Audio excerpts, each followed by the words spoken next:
కొమ్మల్లో మొగ్గ నే పూయను పొమ్మంటే గాలి తాకంగా పూచెనులే.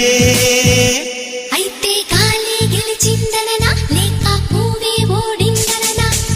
రాళ్ళల్లో శిల్పంలో లోపల దాగున్న పూలి తాకంగా వెలిసెనులే.